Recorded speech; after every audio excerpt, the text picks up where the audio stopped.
Yeah, so another little invention, I suppose, is I used to paint all my floats white in them days, as the colour blended better, with the sky. Better for camouflage and less likely to scare fish, especially if they're on the surface. In fact, I started painting all my floats white, especially when fishing shallow, as I said. In tests, I found that fish are less spooked, when you use a white colour float. And this I discovered when studying, the natural phenomenon of fish and birds of prey. If you look from underneath, all these species have a white belly, which blends into the skyline, and the main reason is obviously for predators. As I say, that was a little bit of innovation, on our behalf. So, it's worth trying if you never painted your floats white before. It's worth.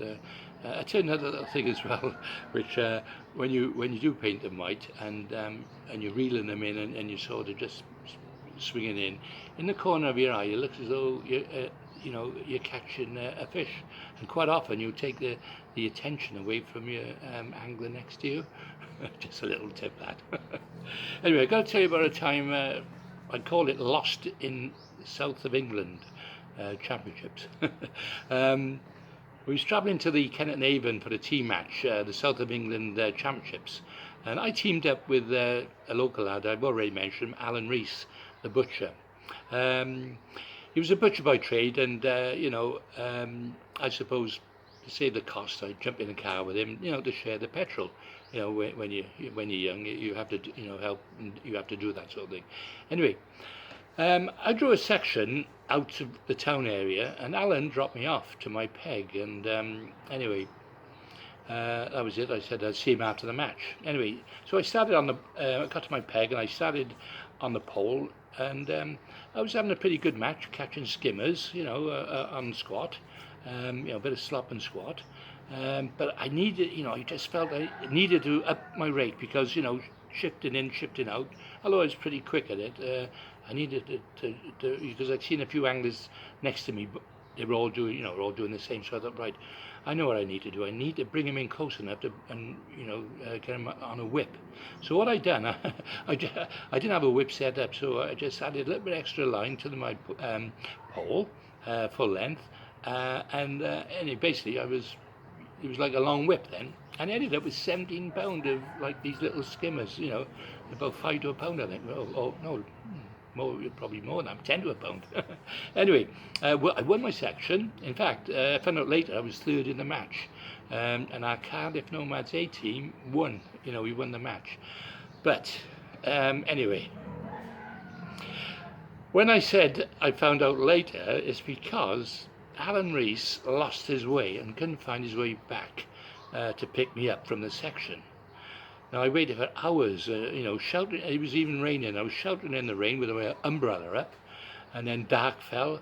Anyway, eventually he came and picked me up, and it was only after the prize giving, and of course handing out the trophies and and all the glory. I was a bit disappointed and annoyed, in fact, missing out on all that. And anyway, I decided I wouldn't go with Alan again. So that was it. It was during the 70s that we fished the Huntsville as well. As a drain in Somerset, you used to get huge bags of bream. Over 100-pound bags of bream was commonplace then. It's not like that now, but it was then. It was there that we first fished against some of the best bream anglers in the country, and in particular Leicestershire's Ivan Marks, Roy Mallow and company, the Likely Lads they were called then. Now they would make the journey, down to the south, and because it was a high-profile venue at the time, because I think there was a national event on the water, and now they used a method which was phenomenal at the time, a swing tip. They all fished swing tips. We hadn't seen that before, and it was new really, and basically it was like a loose extension on the top of a feeder rod, it's before the very light quiver tip rods that we have today, but it was basically like a loose end, section, that was loose that hang from the tip of the rod. And anyway, and how it worked was it was very good, because as long as you could cast it out without tangling, it would land, and basically the tip would start to sink as the line sort of sank, and quite often you get a bite which would either flicker or even go back up, where basically the fish had taken it on the drop. It was a deadly method, I'll be quite honest with you. But another, what made them so good at this, I suppose, fishing the Witham and the Welland, they learned a lot of these tactics, and they were cleaning up really on this particular time in the 70s. And one thing, Ivan, I remember him chatting to him, and he was saying that they were catching like quite big bream, 3-4 pound bream on size 20 hooks, and I thought, well, how's that possible? But anyway, he told me after that he said he sat on, they sit on their hands waiting for that tip to go up, and what would happen, they use long tails, and there's size 20 hooks, and what would happen, they would allow the bream to digest the hook right down, and of course, when it's down there, then it's not going to come out, is it? So, and basically, that's how they managed to catch the fish. Ivan was a legend in them days. As I say, he was a legend, and he was another hero of mine. And I got quite friendly with Ivan, because Ivan, I remember another time when he came down to the lower Wye, the River Wye, and he was a bit of a joke as well. That's why I sort of got on with it. And we used to use these big giant, 8 swan shot floats, or 8 to 10 swan shots on them. And of course they were amused by these. They'd never seen anything like that before. And anyway, I remember them joking, saying, "Blimey, you need a landing net just to land the float," which I thought was funny. A great character. He was, I suppose some of the older anglers would probably remember him, wearing that lucky scarf he used to have, and I used to follow his exploits in the angling Times on a weekly basis, and anyway, Ivan dominated the match fishing in the late 60s and 70s, and then of course when in them days the matches were like 300 to 400 peggers, and he'd won a couple of those big ones, which was quite a phenomenon at the time. In fact, I remember he won the Great Ouse Championship 3 times in 4 years, and to add to the Welland as well in Utah's, as well as representing England several times. In years ahead, Ivan, as I said, and I become mutual friends, and I made a remark one day that he was one of my heroes when I wrote about, in one of the magazines. And fair dues to him, he also wrote and said, he was calling me the Welsh Wizard. But I never forget his enthusiasm, and as I said, he was the people's champion at the time, a brilliant angler. Yeah. Anyway, talking about innovations, I got to mention another chap, a local lad from Newport in South Wales, Albert Friswell. He was way into his 90s, before he passed away. He was, but anyway, I can remember Albert. He had a lot of influence amongst a lot of his fellow anglers in Newport, Newport AA, Newport Anglers. And I remember Albert. He was a true gentleman, and he was, as I said, an innovator. He loved his sport, and he loved it so much. He was actually fishing well into his 92nd birthday. And I remember tales he used to tell of when, as a young man, he would cycle from Newport, South Wales, to the Gloucester Canal for a fishing competition. Now, the distance he must have covered with all the tackle on his back, was like 90 odd miles. So fair dues to him. Anyway, as the years passed away, for Albert, his vision became quite poor. In fact, a little bit like mine now, because I go start wearing glasses half the time, you know. And uh, as I said, because he was a thinking angler, he developed a type of float called a hinged waggler.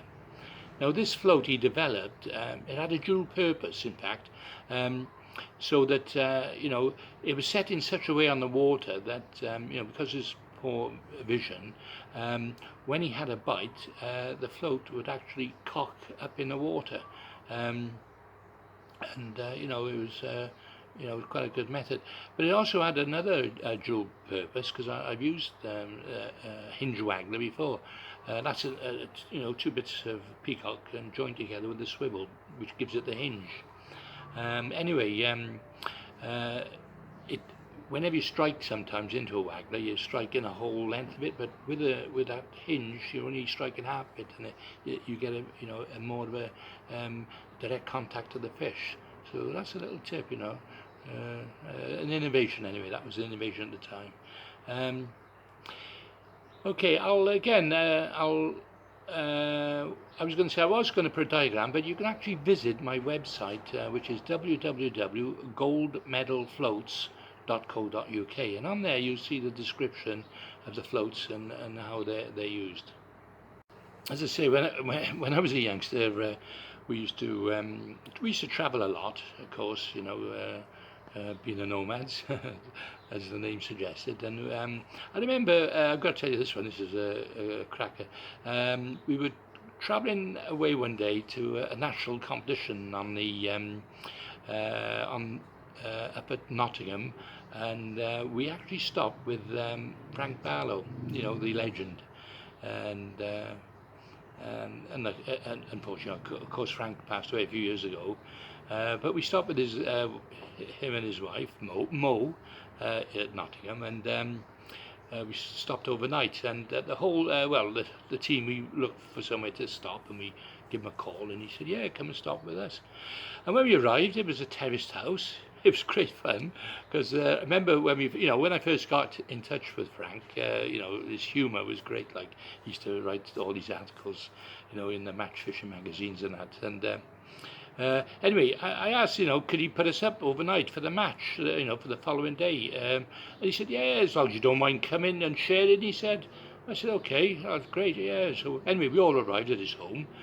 Now, sharing was an understatement. As you can imagine, 12 men in the team in one bedroom. It was a long night, never to be forgotten. Oh, Frank, he was a legend, he was, with his humour, and especially in the words he used to write in his fishing magazines. And his character was the same. As I say, he was a household name amongst anglers, and it was a privilege, at that time to have met him. And when I was a young man, even in those days, his young son Dean, now we all know Dean, Dean was learning to be quick-witted too, and I remember him saying to me, "Oh, careful about your fishing tackle in the cars," he said, "we have sooties living next door." I said, "What do you mean sooties? What do you mean?" He said, "Well, you know what I mean. I said, "If you're referring to black people," I said, "I'm married to a black lady." Oh, anyway, he was all apologetic at the time.